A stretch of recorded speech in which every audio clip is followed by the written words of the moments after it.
Hi everybody, Jamie the Board Game Man. In today's episode, we are going to go back to the year 1982 by Parker Brothers. It's a 2 to 4 player game called Superman 3. It's based on the movie. In this game, what you're trying to do is destroy that evil kryptonite computer that Richard Pryor built in Superman 3. That's what you're trying to do in this game. You're trying to get through. If you're the first player to destroy the kryptonite machine, you are the winner.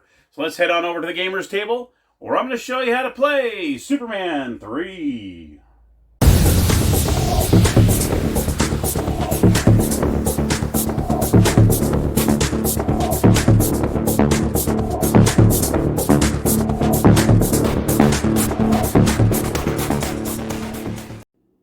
All right, everybody, here we are at the gaming table. Here is Superman 3. Let's check it out. Okay, so here we go. For the instruction booklet, you actually don't have a booklet. It's actually in the insert, which is always great to see that way. But look at all you have to read there.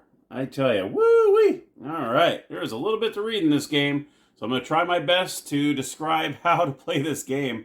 This took me a while to figure it out. All right, now, what you have is the board. Looks like a comic strip, which is really, really cool. And then you have that evil kryptonite machine that you remember in Superman 3 that Richard Pryor built. And the object of the game is you're trying to get enough of these little red chips here, which I'm going to go over. Build it up until you reach the switch. And if you're the first one to turn it off the machine, you win the game. Now let's go ahead and go through the components. We got the board. You got a set of dice. You also have 4 player markers. These markers are interesting because one of them is Clark Kent on one side and Superman on the other side.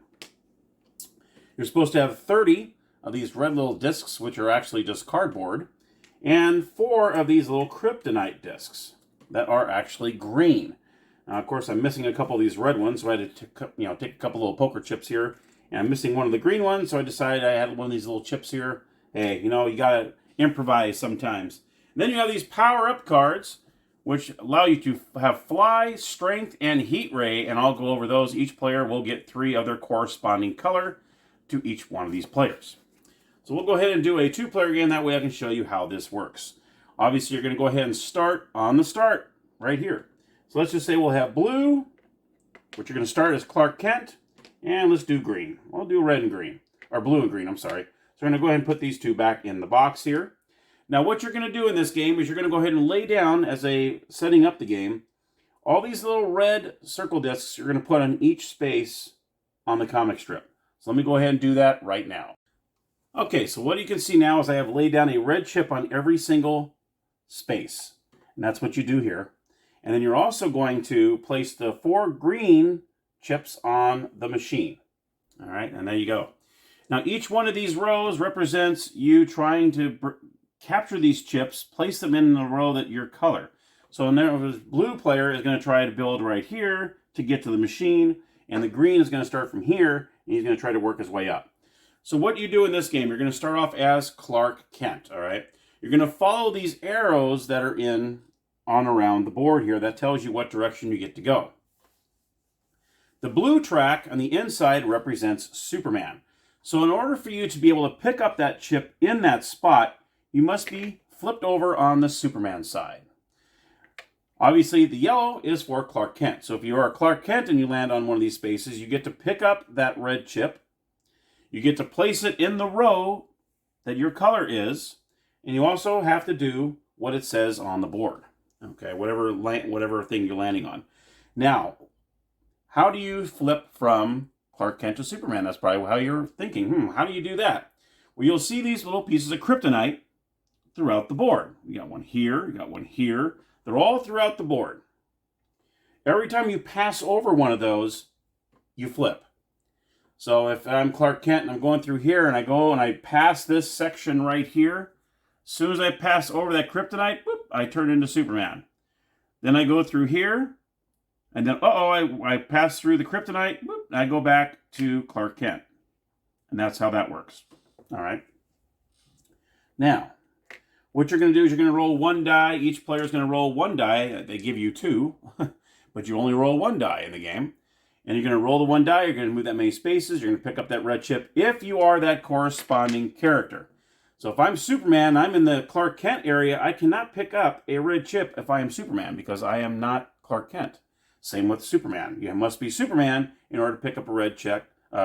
You cannot be Clark Kent while you're in there. So that's a little catch there. All right. So what you do is you're going to roll the die. You're going to follow the arrows. Let's just say we landed on a... Let me go ahead and go over the spaces that are on here. That way I can go ahead and tell you how this works. So like a summary, what you're doing is you're going to roll the one die. You're going to move your playing piece the appropriate number of spaces. You're going to take a red chip from that space, only if you're that character. All right. And then, of course, you'll place it in here, and you're trying to make that row to destroy the game. All right. Now... and that would end your turn. So as soon as you get a chip, you do what you do what this says, and then you lay down your chip, and then you're good to go. Okay. So let's go over all these different pieces. I already went over the kryptonite that's on there. Every time you pass one over, you flip your piece. Let's go over the junkyard. You see there are some junkyard spaces. If you land on the junkyard, and you have the appropriate character, obviously, it always comes into play in this game where here you really got to be Clark Kent. Here you got to be Superman in order to do anything. All right. If your playing piece shows the appropriate character, you collect a chip if there is one, obviously. Then you challenge one of your opponents to battle in order to win his or her chips. All right. So this is what you're going to do. First, you're going to identify the player you're challenging. Each of you then takes one die and tries to roll the higher number 2 out of 3 times. Whoever does this wins a chip from the other player and places it on the next space on his or her row on the computer. That ends your turn. If you land on a junk space as the appropriate character when it's occupied by another player, you must first battle that player, then you choose another battle, and then you end your turn. So that's how that works, okay? So you're actually battling for chips, because you obviously want as many chips as you can, because the higher up you get up here, the faster you can win the game. So that's what the junkyard does. Now, if it says turn card over, like this one says turn card over, I think there's no turn card over, there's a few of them in here. If that's the case, if your playing piece shows the appropriate character, like I said, collect a chip if there is one, and then you may choose to do one of 2 things.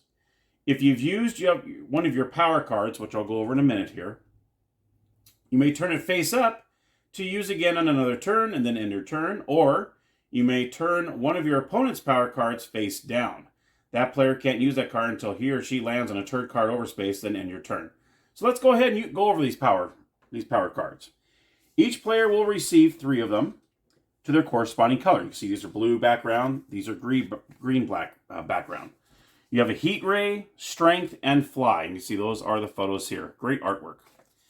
Let's go over what each one of these does. So, for the fly card, this is the fly card here. Obviously, he's flying. If you decide to use this card, you can fly to any space on the blue inside track, because obviously you're Superman. You do not need to roll the die. You're just going to move your spot to that whatever spot you want to go to.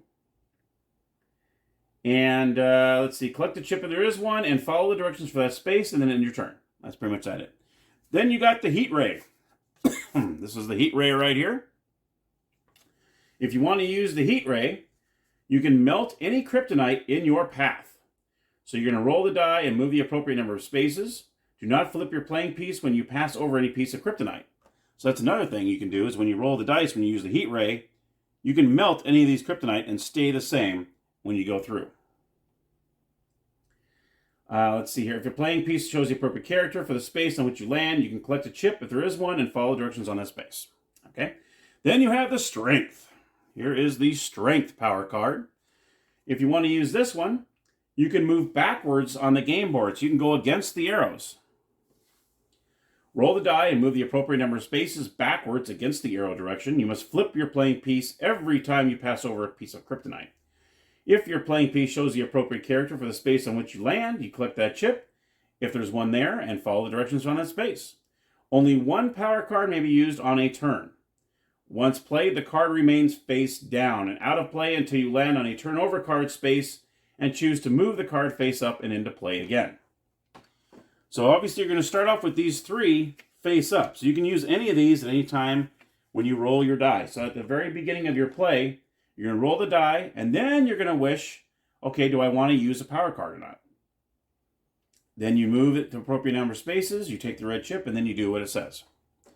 Once you use the card, you're going to flip it upside down, just like so. I just use my strength card, and I move that upside down until I land on a turnover card. And then I'll be able to use it again at a later date.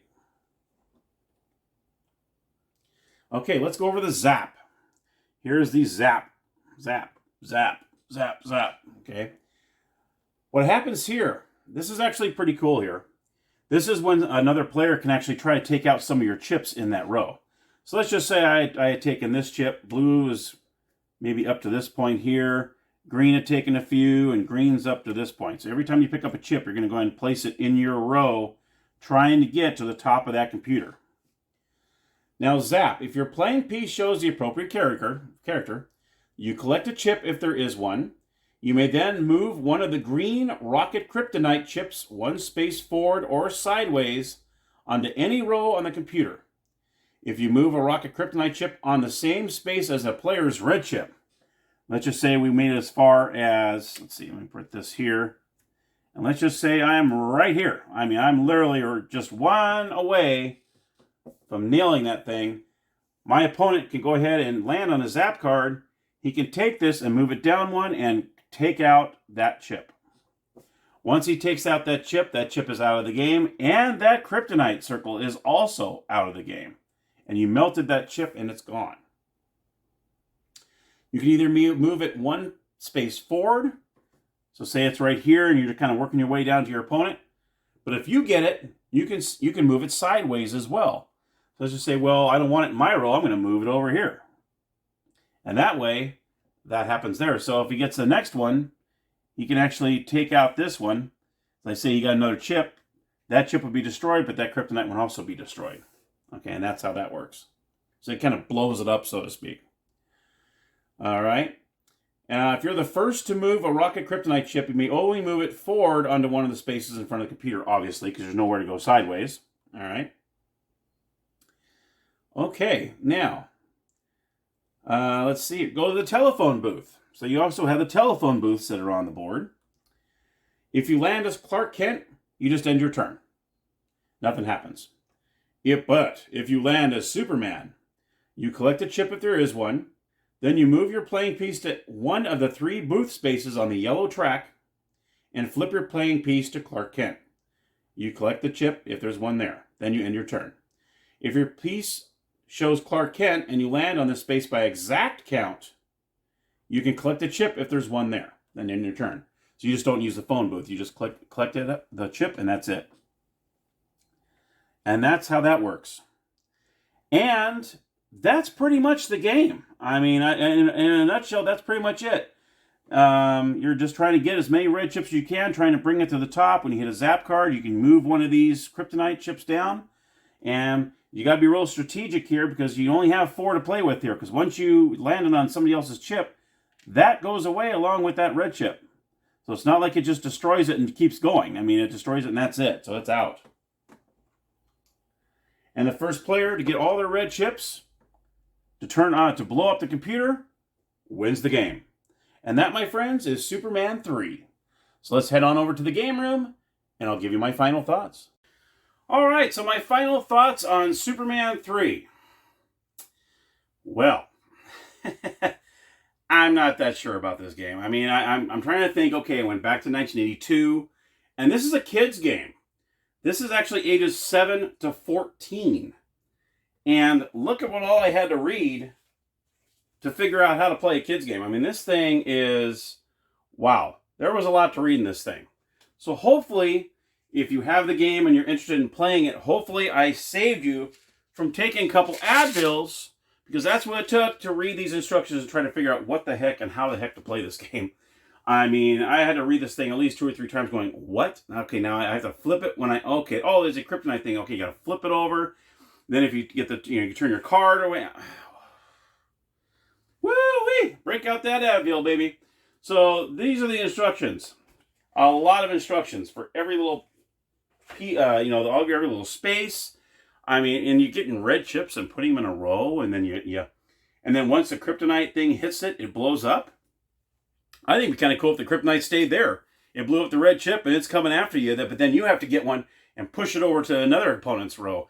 That's what I would like better. Instead of just, okay, boom, okay, they both blew up, and okay, well, now I'm only 2 away instead of 1 away, okay. And instead of keeping it there, where I think it'd be better. I think it'd be better, and maybe you can house rule it that way. But I don't know. I mean, this game just seems just too, I don't know. I mean, you just grab a red chip, you put it on there, you grab your row, and if your first one to the top wins. Yeah.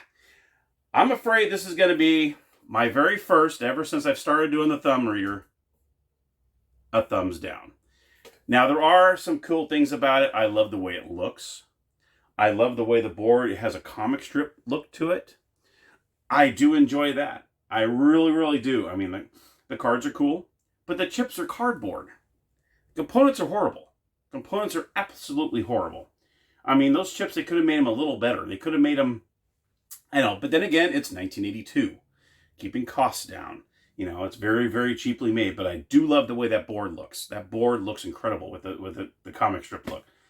Other than that, I don't know if I can really say anything positive about it.